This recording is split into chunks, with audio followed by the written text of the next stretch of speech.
Welcome to Season 2 of Outstanding Women Leaders, Witty and Wise Conversations. I'm your host, Katie L. Leeds, leadership and life coach by day, comedian and writer by night.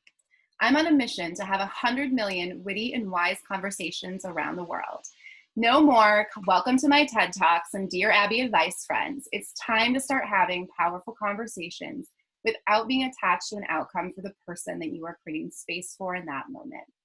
These are the components of a witty and wise conversation that have the power to transform the way we live and lead in a profound way. Rule number 1, nobody gets to be wrong. Rule number 2, nobody gets to be right. Rule number 3, everybody gets to be vulnerable. And rule number 4 is my favorite, everything is included. So if a cell phone goes off, a garbage truck goes by, it's in the podcast. We're not going to edit. These rules are inspired by the Coactive Training Institute and are literally changing the way that people are interacting with each other. This conversation today is exactly what it needs to be in this moment in time. We've asked our guests to join us via video to allow us to create authentic connection. Eyes are the window to the soul. You will be seen here. You will be heard. There is space for you here. Conversation is meant to be a dance, an ebb and flow, a back and forth exchange of energies, thoughts, and emotions. The wit we bring to this conversation releases an endorphin known as the painkiller. You actually feel better when you laugh. The wisdom we bring to the conversation will be seen in the impact this has on everyone who hears it. When this conversation comes to a close, I will ask you, our guests and listeners, our 2 questions. If you've tuned in before, you know what they are. If you haven't, you don't want to miss them. Welcome, Veronica Kieran. I am so honored to have you. You are amazing. Veronica is a queer serial entrepreneur who first got her start disrupting the tech industry with her award-winning tech company, GreenCup Digital. She's disruptive, thoughtful, and innovative. She's also the author of the award-winning book, Stories of Elders, What the Greatest Generation Knows About Technology That You Don't, documenting the paradigm shift of the high-tech revolution as lived by the greatest generation. As a historian, I love this. I want to read this. Her current book, Stories of COVID, is being written in real time to document the impact of the pandemic for future generations. Veronica is an international keynote speaker, sharing how to transform your work from a horizontal, doing everything at once model to a vertical empire-building strategy that extends the ideas of entrepreneurs, change makers, and innovators to a strategic multi-year plan. Veronica dreams big and thrives on out-of-the-box thinking, believing change is possible as long as you can figure out the how. When she's not writing and speaking, Veronica works with audacious entrepreneurs like me who want to get disruptive and change the world and industries for the better. Welcome, Veronica. I am so excited to talk to a serial entrepreneur that is going to help this audacious entrepreneur get one step closer to her goal in this conversation. Thank you so much for joining us. Thanks for having me. I love what you're doing with this podcast. The authenticity that you're bringing to the podcasting world and to entrepreneurship is really needed and really awesome. I know your listeners really value it. Thank you so much. I appreciate that. And it really, the vulnerability, the authenticity, it has the power to change the world. Can you share for our audience how you changed the world and disrupted, starting with your GreenCup Digital? Because this story is just so fascinating to me. Yeah. Well, and the fun part is there's a little bit of a prelude to GreenCup that was called Hands Engaged in Life's Projects. That was my nonprofit.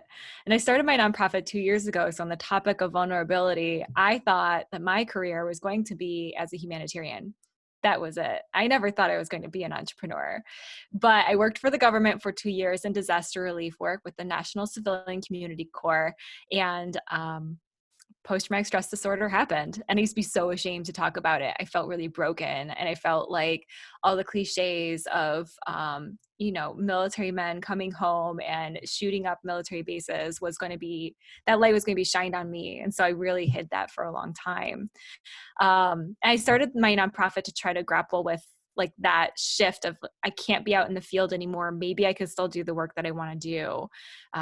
Didn't work out that way, but that's where GreenCup was born, just in that little moment of time where I was looking for a way to stay empowered and to stay in control of my life. But couldn't quite do what I had originally intended to do.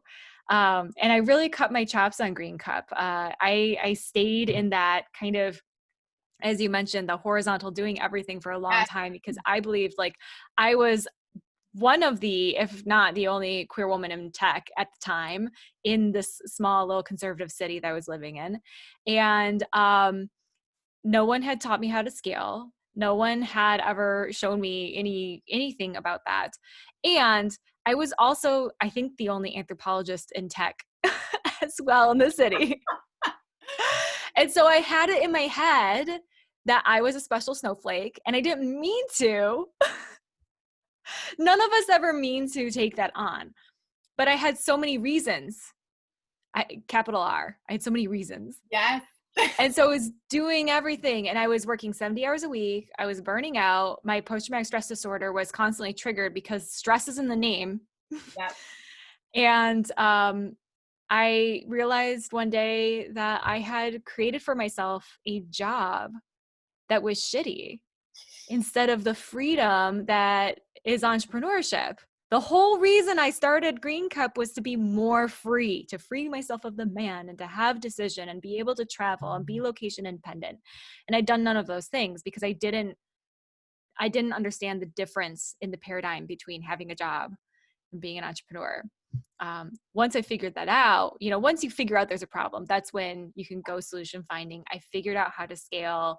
That's eventually how I sold the company in 2018, and now teach other entrepreneurs how to do that, to take their work into a vertical model so that they have the freedom, so they can do the 10-hour work week if they want to, like I was doing, so they can gallivant across Europe if they want to, like I was doing. Or if you love working 70 hours a week, do it because you choose to, not because you have to. Yeah, absolutely. I find that women in particular, we like to bootstrap things, and we take Mm-hmm. so much pride in bootstrapping things, Oh yeah. which bootstrapping means 70 hours, right? And it's just a way. When I look back at my first business, and so I got to sell it, but I didn't get to sell it in a great way. I got to burn it down and get PTSD in the process. So I very much relate to that. And in Yeah. the 5 years after that of the rebuilding, you're Mm-hmm. right. Stress is there, and it keeps triggering it. And when it's triggered, you can't operate from a place that says I can do this. You can only operate from a place that says I don't want to do this. Sometimes it can be very challenging. So tell me more about scaling up. This audacious entrepreneur would like to not this time around spend 70 hours a week bootstrapping. Yes. So when I speak, I do my presentation called Self-Care Through Scaling. And the whole premise is that you have more time to self-care and to live the work-life balance you want if you are a scaled company. And so I love that you're taking notes. What I teach, I simplified it as much as I could, because the thing is, scaling looks different for everyone. But I've never met a business that I can't apply these 3 pillars to and have it work. So the first pillar of scaling is automation. So these days, there are so many things out there, tools in tech especially, that will do what you do for free. And so you should never be in a place where you're repeating the same task over and over in your company, where tech could be handling it for you. And I'm talking about things like scheduling or invoicing, especially recurring invoices. If anyone listening has to send the same invoice every month to the same client, tech can do that for you. And in fact, not just send the invoice, but also pull the money automatically. So you never have to worry if you're getting paid. That's like one of my favorite ones. As you can tell. Yeah. That was a game changer, because it builds trust with the client, and it builds trust within yourself. You have peace of mind of your income now. Absolutely. And for people that are afraid of automation because they think it loses the authenticity, people actually appreciate automation. You expect it when you work with a major company. And so when you experience it with someone who maybe you are just a one-man shop, that doesn't matter. That is of value to your customer, that they also don't have to interact. Yeah. I want everyone to build their company from day one as if it had been around for 5 or 10 years. So what are the things, what are the pieces that you need in order to look like you know what you're doing? Because you do know what you're doing. You're starting your company because you know what you're doing. Mhm. There's no reason for you to be herding cats within your company. So definitely automation. I had worried about that too. So when I started using Calendly, which is a scheduling app, I was worried that that authenticity, like you're talking about, the back and forth of, like, let me find you what works for you and da da da da. No, I was taking up unneeded time for both myself and my clients, and it was ridiculous. Yeah, so I have no shame now. I was in a class with coaches, and they're like, let's get together and talk. A ton of people want to talk. I say, Yeah, I would love that. Calendar invites are my love language. And I just send a link. And when I they love email that. back, it says to them, thank you, for honoring my love language. And Yeah, so I have that personal touch. But yeah. also, we don't have to go back and forth. And it's easier for my friends. Literally, I ask my friends to do this. No, I do too. It's a little chat with Katie. It says 30 minutes. So that if you're not my friend, you think you're getting 30 minutes. And if you are, or I like You just you, get I extra have a full time. 60. Yeah. Yeah, I have a friend date Calendly because I live far away from most of my friends. I moved to Los Angeles last year, and I was like, hey, like, let's have little movie dates or whatever. So they have access to a piece of my time in the evenings that no one else does. And it's like a hidden calendar. That's amazing. I love that. Yeah. The pillar one, automation. And I Yeah. learned that the hard way the first time as well. What's pillar two? Systemizing. So automation is things that do not need a human to to have any sort of impact within it. So scheduling, invoicing, things like that. Like you can set it and forget it, it's good to go. Systemizing are things that you're doing repetitively in your company, but something needs to be changed along the lines. You can't always just send it out. So a great example is invoicing, or excuse me, not invoicing. Before you do the invoice, you've got to do the proposal. And usually proposals need customization to some extent, Mm-hmm. but you should never be creating that proposal totally from scratch. And I know a lot of entrepreneurs who do, because they're kind of stuck in that, like you were talking about, that I need to personalize, I need to personalize. You don't. Create a template that has all of the services that you have on there, or whatever product you're creating, or what have you, and even create the template for the intro letter if you're going to have an intro letter in your proposal. And then just edit. It'll take you 10 minutes to a half an hour instead of an hour to 2 hours. So you're saving time, and the client, they're fine with it. Like nobody's like, was this a template? Like, oh, this line item looks like the same language used on somebody else's line item. Like, Yeah. your services should be standardized, so should the systems that you're using to create them. Yeah. And But for to people that worry about that, I go right back to, if you're doing business with a major company, they're going to have this.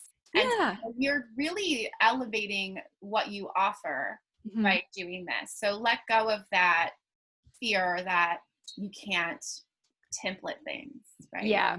Yeah. And so that's, an outward facing system. And you should have many systems within your company. The client wants to know that you know exactly what you're doing. Right. And so there's no guesswork. We can tell when there's guesswork. But internally, you should have things systemized as well. The reason being that we're eventually going to get to pillar 3, which is hiring. And if you don't have everything systemized, it's very hard to hand it off. So if you say are doing something on social media and you're using Canva and you use a specific template in Canva and you use certain language because it's your brand language, that's got to be documented. That's got to be systemized. It's got to have, this step, and this step. So when you hand it off, you hand over the document and you tell whoever you've just hired, this is the way it goes. And Mhm. so training goes from, like this to this. So you're saving money there. You're also saving money because you're not handing off something that could be automated, right?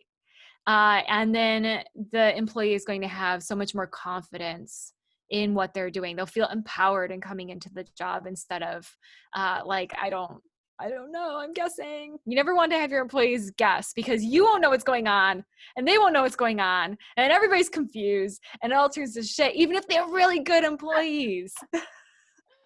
Yes. I So love systemize. systemize and then hire. I love that. As someone who has done it once, and I had a lot of employees as a CrossFit gym owner, systemizing is so important. I can't stress it enough. Like brand guides are not just for fancy companies. You are a fancy company. You need your brand guide. Right? And like, why do you think Steve Jobs wore the same thing every day? That was a system. I mean, you don't have to go that far, but you only have so many brain nuggets to spend in a day. You know, in the therapy world, we call them spoons. In the scientific world, we're talking about decision fatigue, whatever you want to call it. That's all you've got every single day. And so if you're constantly, you don't need to innovate in your company every day. No. So and for the neuroscience to add to that, your brain, fun fact, it's 3 pounds. It uses 20% of your energy.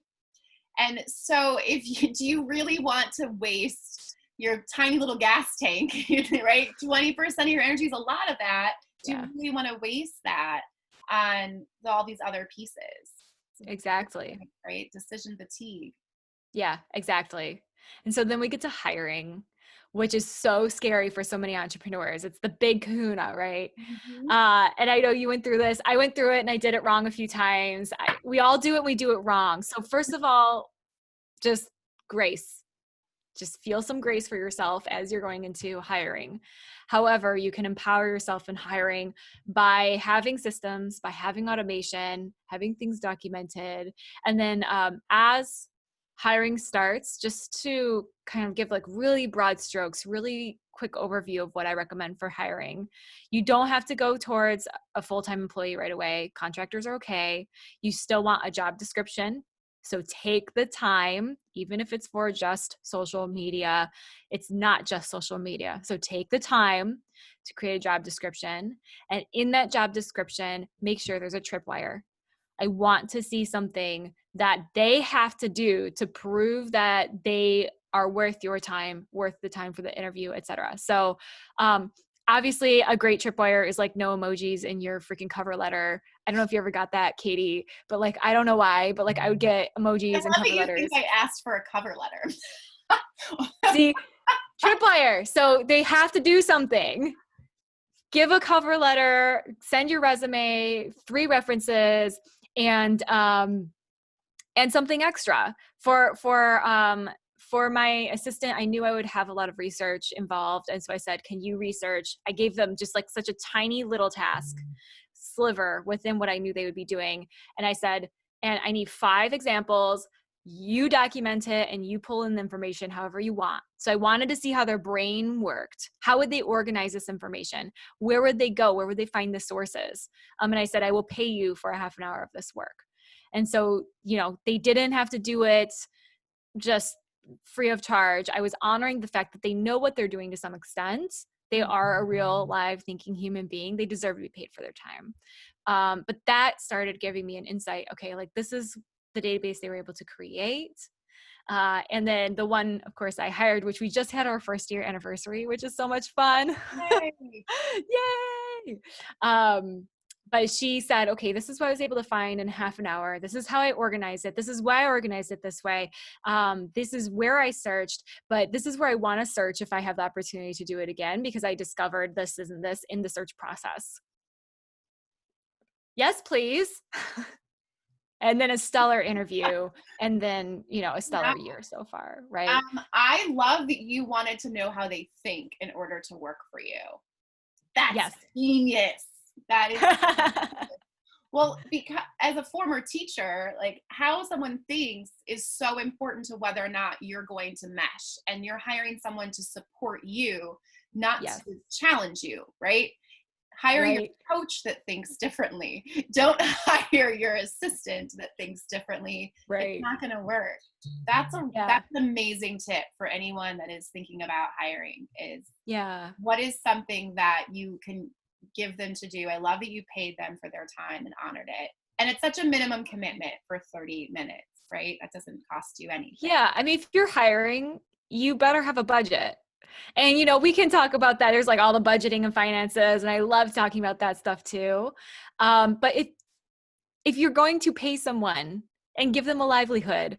You better be able to afford a couple half-hour segments for the finalists. I did that with 5 people. So they were the top 5 applications I received. Do it. And then just hot tip, once you've hired, have weekly meetings. I can't tell you how many people I've worked with who say, I have no idea what my employees are doing. Yeah. Things change, even if it's small stuff. Now, of course, like we're in the middle of a pandemic, so weekly meetings are really critical because there's just things are happening every single day that changes everything. But even if you're just saying, yeah, things are still the same as they were last week, now they know for sure things are the same as they were last week. So true. I am a big fan of onboarding people with 5-minute meetings every day for the first couple of weeks. Yeah. Yeah. The training period, you definitely do way more meetings. Absolutely. But I love a 5-minute meeting where these are the top 3 things I want you to get done today. Do you have any questions about what else are you going to work on today? Like, what does your schedule look like? I'm curious, like how structured, you have a job description, but how structured do you get for their day? I really don't. I don't like to micromanage, and I want to hire people who can think freely for themselves. So even at my tech company, they knew what was needed to be done. So we had a whole client portal that they were working out of. And I actually have a client portal for my coaching clients as well. For anyone who's like, client portal coaching, what? Coach accountable. Like, do it. Anyway, so I was using Basecamp for my tech company. So any of you awesome techpreneurs listening in, I'm just such a fan of Basecamp. They're a wonderful company and they really have some fantastic tools. And so we were using Basecamp so the clients could come in and make their requests. And the team was right there receiving the requests. And I was able to say, like, this client has paid for this package, so these 2 team members are on this one, et cetera, and so on, right? They knew which departments they were working in. And so, we were having team meetings and I was constantly in touch. It's not that the team meeting is the only conversation you have with your employees throughout the week. It's just, that's the huddle. That's when everybody, like, what's going on in this department? What's going on over here? Okay, everybody's now on the same page. But they were able to see what was needed. And really, a lot of times they were setting their own deadlines. Sometimes I'd work together with the client to say, is there a need for this by a certain time? Or if there was a large project, then we did have a delivery deadline and milestones. Yeah. I'm curious how you structure your meetings. Do you have a standing agenda? Do you create an agenda right before? Yeah. So I use Asana in order to manage tasks between my teammates. And so we have this standing agenda, which is, like, what's good today? How was your weekend? Just kind of like a little chit chat for 5 minutes.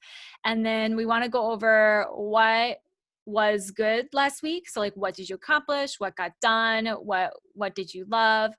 And then also, like, what were the opportunities that came up last week? So, like, what didn't get done? What did you get stuck on? Did you have any ideas that we need to discuss? And then we talk about new action items.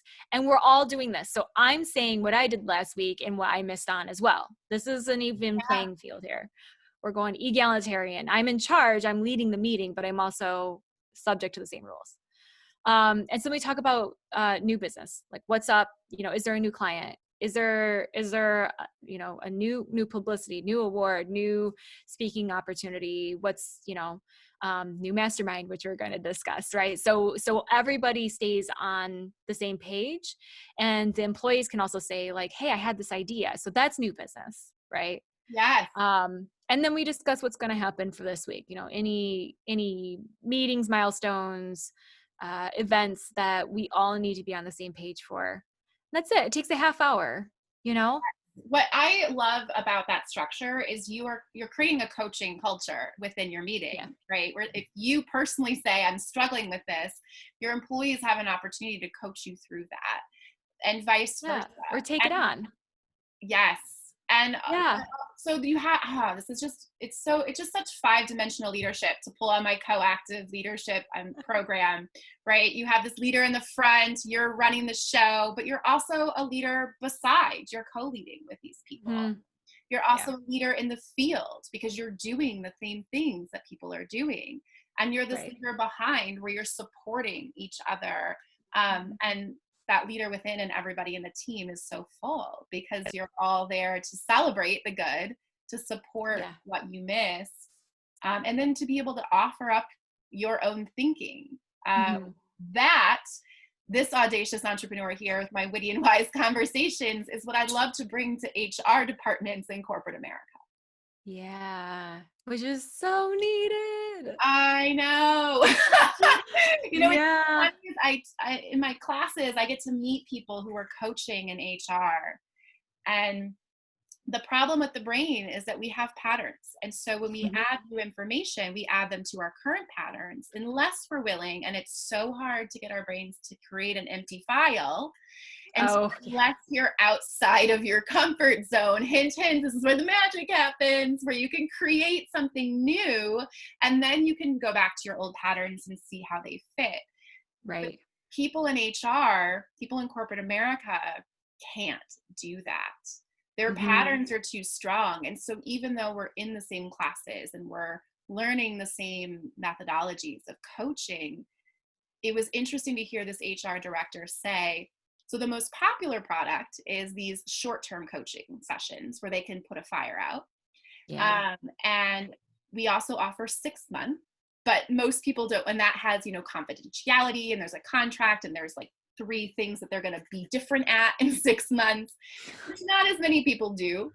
And then there's the overall company goal, which is they like to improve how people give and receive feedback and create a company coaching culture. And when she shared that, I just noticed, well, if the goal is this is more than 6 months, but your leaders only want the short Eh, term. And because you're coming at it from I want to keep my job, I'm an HR perspective, you offer more of what people want, when as a teacher, I know that what people want and what they need, um, Not always the same. no. And the other piece she had mentioned, which was so interesting to me, is she said the founders of this Coactive Institute, their background is actors. They're a little, we got to make it more corporate speak. There is Mm. value in the witty. There is so much Yeah. value in the big value comes from perspective. And Yeah. so actors can have different perspectives because they put themselves in the different shoes of people. And in Mhm. corporate America, there's one perspective and there's one goal. And that linear thinking that many of the male brains have, right? That men are very much linear thinkers. My partner's like, oh yeah, he's very excited about that. That's me. And that's super important because it does take you from point A to point B. But there are 100 ways to get to point A and point B. And there's another 100 no one's thought of. And there's another 100 that someone thought of and never shared. And Right. so it's just interesting to my disruptive goal, these 100 million witty and wise conversations, is the opposite of what we're doing in corporate America, but how you're running your teams, how you're successfully making things happen will work on a larger scale. Yes. Talk about scaling up. There is a way to scale up. Um, Yeah. but you got to And start at the top. You have to start yeah. with the CEO. You have to start with your Veronica. Yeah. Well, and you made a good point here that I don't know that you realize you touched on, but so as you said, you have to get out of your comfort zone in order to really start new methods of thinking. The entire world is currently out of its comfort zone. Yes. Literally every habit, system, and experience has changed. Even like what it means to work, even going to the grocery store. It's the simplest thing. And Yeah. yet that's different. So that means that there's a lot of opportunity here that if you've been trying to make change within your company, trying to make change within yourself, now is the time to do it. I just had a poem published that's called Quicksand. And this is the premise of it, is that the world has turned to liquid underneath our feet. We thought we were on solid ground and all of a sudden it's not anymore. And that's freaky. But this gives us this opportunity here to say, okay, but what do I want it to be shaped like? How do I want it to look? Because it's going to solidify again. As you said, people are starting to kind of find their way now through this. We're starting to get kind of used to, okay, this is what it needs to look like for now. I'm less in panic mode and more in kind of like treading water. we're going to end up in a world that has solidified its systems again. Yeah, Do that's a you want great somebody point. else to choose what that looks like for you? Or Yeah. do you want to make that choice? I love how the world, the universe, just, every 100 years gives us a pandemic so that we're forced to walk through something. I actually love the disruption. I mean, the earth has healed itself when we Mhm. stepped away and stayed inside. We saw the dramatic change that has Yeah. happened. And although there's been some horrible things that have happened for people in COVID, and it's been a really trying time, we both know that sometimes things have to fall away in order for you to say yes to something else. Yeah. And this is an opportunity for people to get comfortable being uncomfortable because they've practiced. Their brain has a new pattern now that they didn't have before that Right. says, okay, when something's different, we may not like it still, we may still experience the fighting, but at least the entire world's brain has experienced what your brain has, what my brain Yeah. has, which is leaving its comfort zone permanently and Yeah. never going back, right? Yeah. And this is why so many people love to travel, which we're not traveling now, but you get yourself out of Mhm. your comfort zone, as you say. I'm sure the reticular formation in our brain helps us form habits. And because of that, so what I have, how many things sitting on my desk right now? There must be 25 things on my desk. My brain isn't processing 25 things while I'm talking to you, though, because my reticular formation was like, okay, there's stuff here, but I've seen it before. I've logged it. No big deal. Same with habits. Like when you drive to work, you don't remember how you got to work. That's okay, though, because you didn't have to commit it to memory. You've done this before. You know the way. You don't have to think about it very hard. And that's what travel does. It gets us out of this, I'm used to seeing this, I'm used to doing it this way, all of the I'm used to stuff goes away, and that's exciting for a week, and we learn things about ourselves because of that. But now we've been doing it for much longer than a week, and so that's where that exhaustion piece is coming from, that a lot of people are talking about fatigue, because it's isolation, tech fatigue, etc. Your brain has had to work so much harder for so much longer than it's used to, and so that's where self-care becomes really important. But also, don't miss the opportunity that you have right now. Yeah, I'd love to hear about your self-care because I would love for us to stop looking at self-care as I got my nails done and I got a Eh. massage and I got a new handbag and I treated Yeah, myself, right? Like yeah, those definitely. are lovely things that really make you feel nice, but self-care, like part of your brain's job is it's a user of energy. And so Mhm. self-care is sleep. Yeah, Self-care is fuel in your body. Self-care is where your ability to manage your emotions and getting yeah, what you need for that, whether it's coaching or therapy. When you give right. talk on self-care, I'm just curious what you share with Yeah, people. I love talking about self-care. So yeah, exactly. I like to talk about it almost like self-parenting, which Yeah. it is a form of self-parenting, but so you have needs, and just because you're an adult doesn't mean that you don't address your needs anymore. It's that you're in charge of addressing the needs, whereas your parents were the ones who were doing it for you back in the day. And so yeah, just as you said, it's not just making sure you eat, but it's also, did you eat the right things for your body? During all of this, my stress went up, and I realized that I actually have a genetic disorder I didn't know about that affects my insulin sensitivity. So I had to change my diet in the middle of all of this. I don't love the new diet, but I want to be healthy. I've got work to do, um, talking about sleep hygiene, right? So like not bringing the phone to bed, making sure you go to bed at a certain time every night and waking up.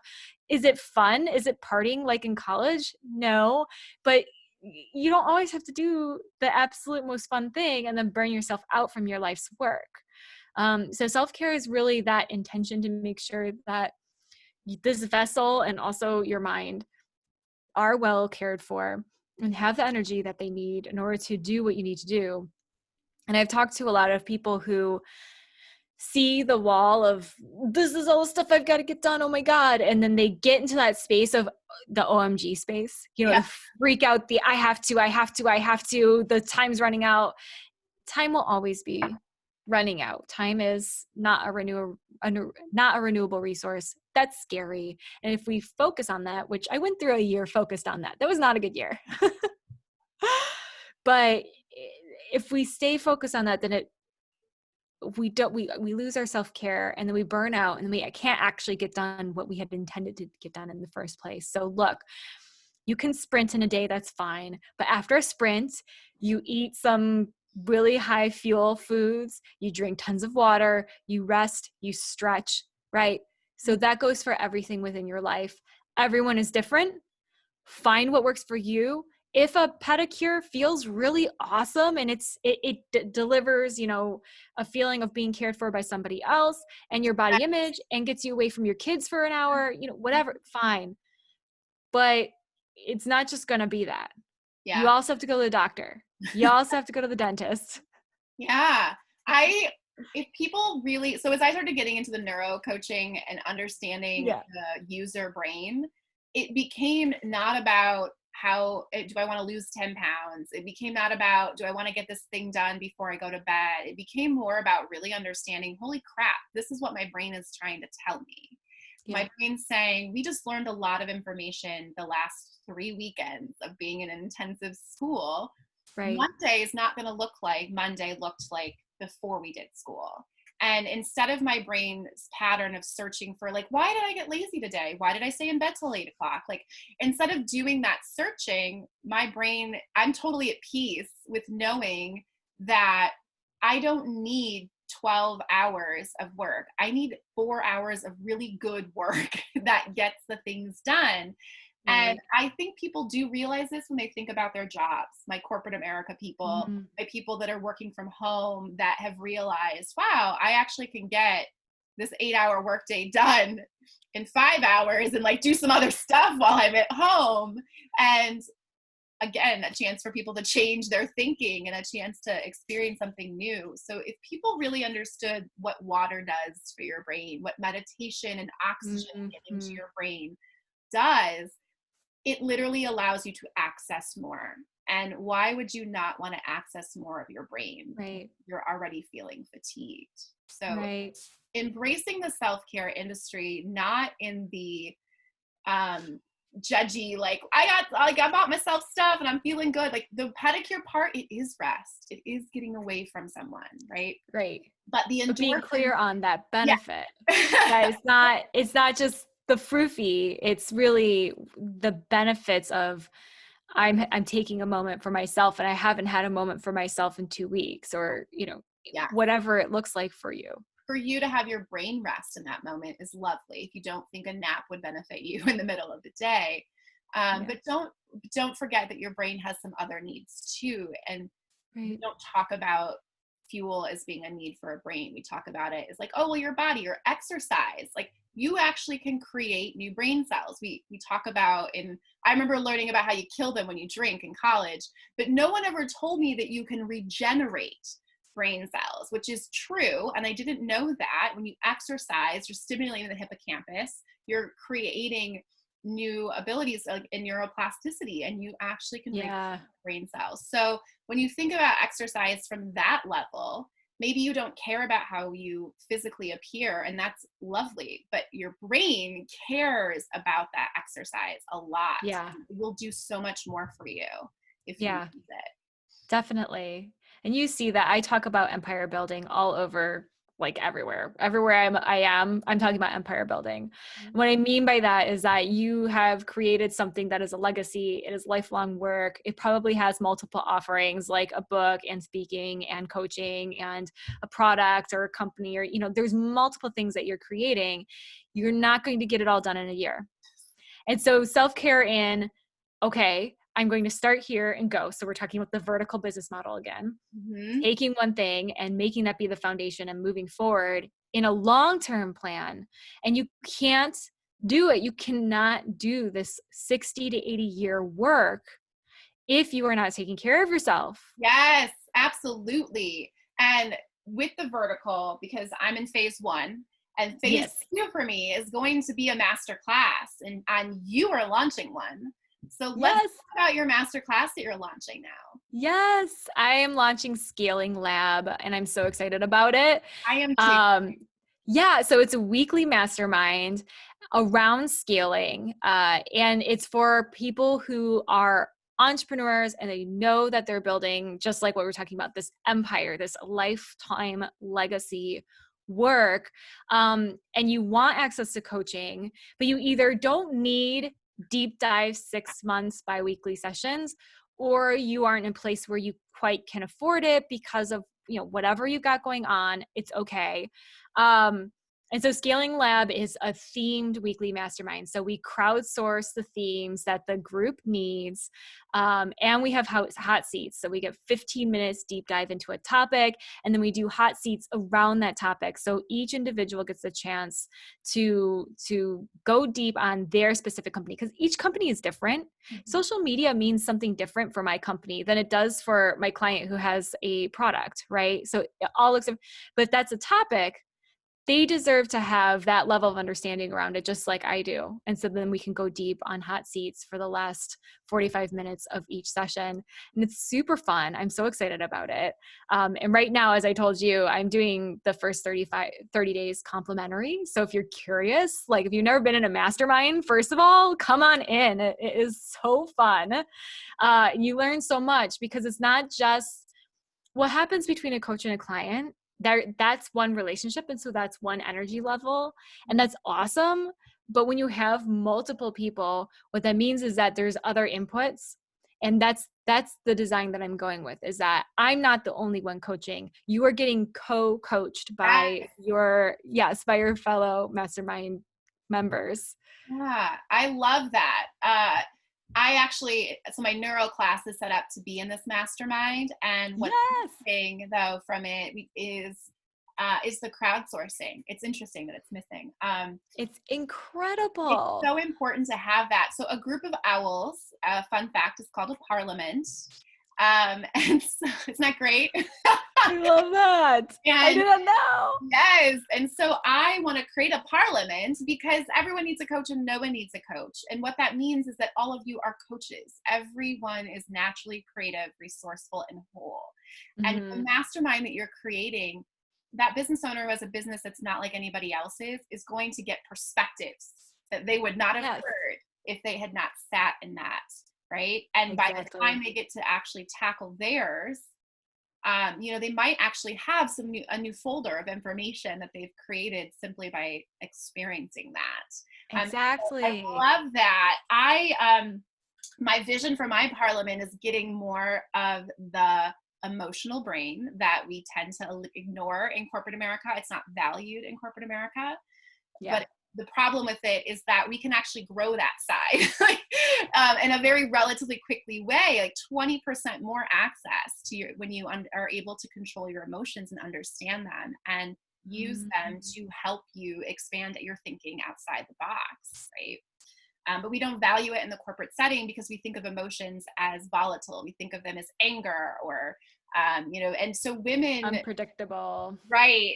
And so women and men have this like terrible corporate dance that they're doing. And there's a lot of humor that could help with that. And part of that is the brain and what happens in the brain when you experiment. So I'm excited to learn about scaling. I am not offering scaling in my parliament, but I am ready to build an empire. And I love that you're supporting all of the people like myself who are not linear thinkers that want to build something that lasts. It's beyond us. We started a nonprofit, teacher, nonprofit director.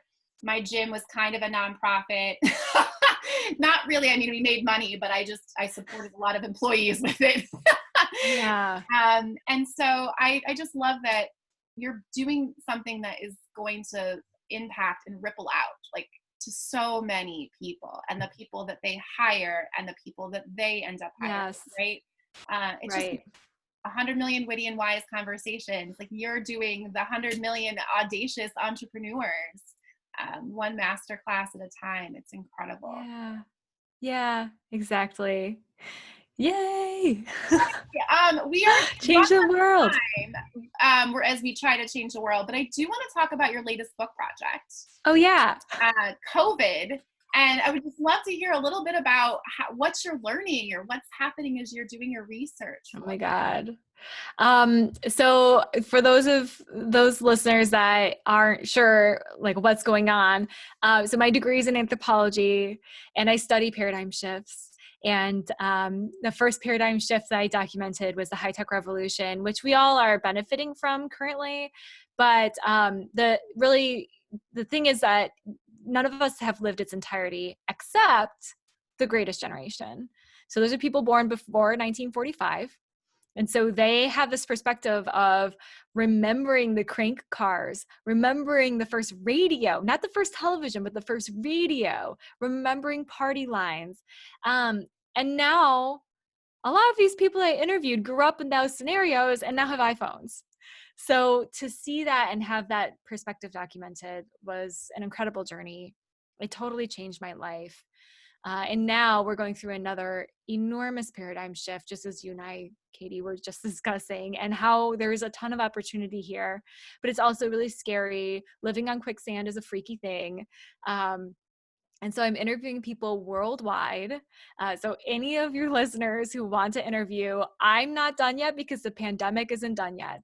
And so you can sign up for an interview at storiesofcovid.co and just offer a little sliver of what this has been like for a book that will outlive us. So the whole point is that we don't live that long. We think that this is common knowledge right now because we're all going through it, but there are already people being born during the pandemic that will have no idea what it was like. There's already people alive today, right? We talk about like, what was 9/11 like? And there's totally people out there who don't know what it was like because we thought it was common knowledge, but now there's generations coming up who didn't live through it, don't remember that moment. And so the whole point of the book is to document this in real time. So there's 5 sections. The first section is, the panic, that initial bit, right? And we're going along the timeline. So it's been amazing. It's been cathartic for me, definitely hearing what other people are going through. I don't feel as alone. It's been cathartic for the people who give their stories. I've definitely had many a crier, many touching stories. And it's been really helpful to just understand like what is this thing? Is it a moment to panic? Is it partisan? Is it, what is it? And to hear from people around the world, which if you're curious just to hear, there is a podcast, Stories of COVID, where you can just hear little clips of the interviews. So you'll know what's coming along in the book sometime when this is all over. And just have access to not the news, the real experience of this. Yeah, I love that. As a history teacher, I keep thinking about ahead, like how will history view this, right? Just like history viewed the pandemic, the Spanish flu, and right, and forgot about it. Right. And I wish we hadn't because history does repeat itself, and there's something to be said about Americans in a pandemic and how we react because we are a bunch of entrepreneurs that came over here at some point, whether on our own accord or by force. And that has shaped our thinking, and that has shaped how we react when the government has suggestions or when there's mixed reviews on what to do. I have so many people I want to send for you to interview. It's fascinating for me. And I try to approach everything that's happening politically in history from that like meta view of, well, what will people see 100 years from now? Because they won't have the emotions that are tied to the word Trump. They won't have emotions tied to COVID.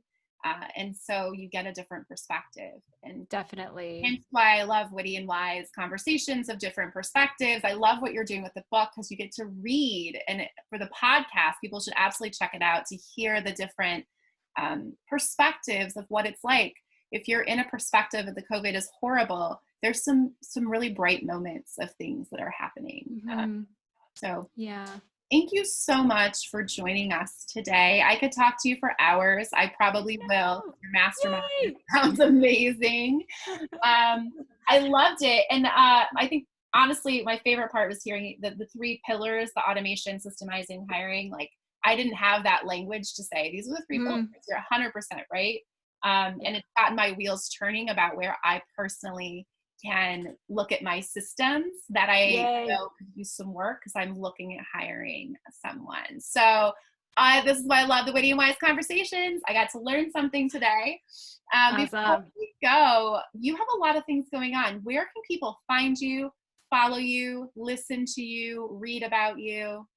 Yeah.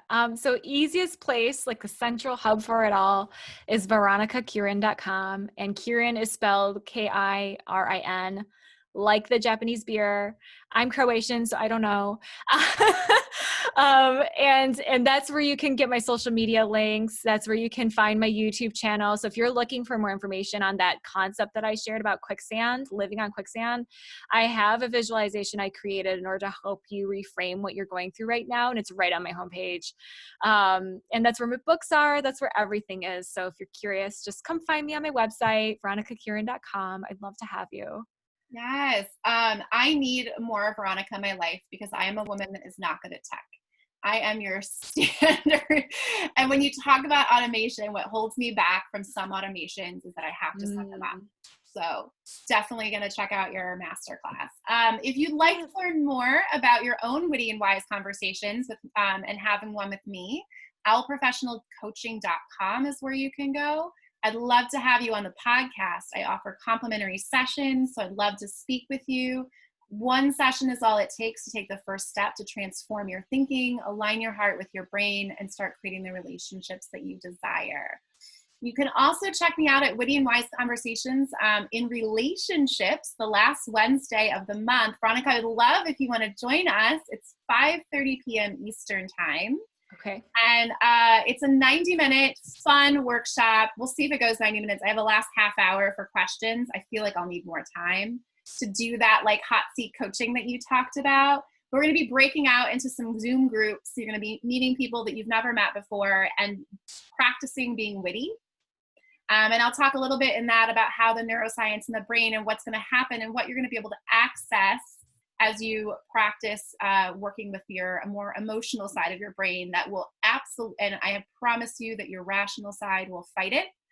And I always know who my hyper rational people are because the first thing they'll say is, my brain doesn't want to do this. Like I feel like I want to leave. I had that happen last night with a client. We had an amazing breakthrough because she's like, but I'm going to stay. And before she would have had a panic attack. So if you really struggle to separate those two, it's a really great place. We're going to let your brain take a break. We're going to get playful. We're going to get into a sandbox and we're going to try to uncover hopefully more treasures than cat poop.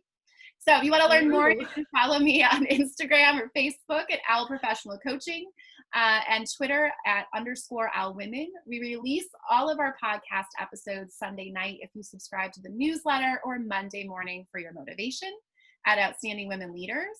If you follow the YouTube channel, you also can get a sneak peek at them. I also have Why Not Wednesdays, where sometimes I'm like, why not throw out this podcast episode? And so stay tuned for Why Not Wednesday. By the time you hear this episode, I will definitely be releasing one tomorrow. I had an amazing woman on yesterday that I'm like, I can't sit on this. The world needs this right now. So thank you so much, Veronica. You are amazing. 2 questions we ask every guest. So for people listening, if you've made it this far, you're getting your treat. The first question is, what is your superpower? My superpower is motivating and moving people when they feel they've been stuck. So I shine the light where they may not have looked, may not have been willing to look, and open them to the incredible, audacious possibilities that they have simply by living on this earth. I love that. So standing in that superpower of motivating and moving people, what's next? Stories of COVID is the big what's next. And though I can't officially talk about it yet, in September, I will be doing a TED Talk on stories of COVID. And so I will be following up with your community on that as soon as I'm allowed. Amazing. I love it. And I know I said no more TED Talks, but what I really meant was the people on Instagram that say, welcome to my TED Talk and give you like, It cracks me up. I'm a huge fan of all the TED Talks. I actually listen to yours. It's amazing. You have a lot Oh, thank of you. good things to share. Thank you for sharing your superpowers today in this witty and wise conversation. Thank you, Katie.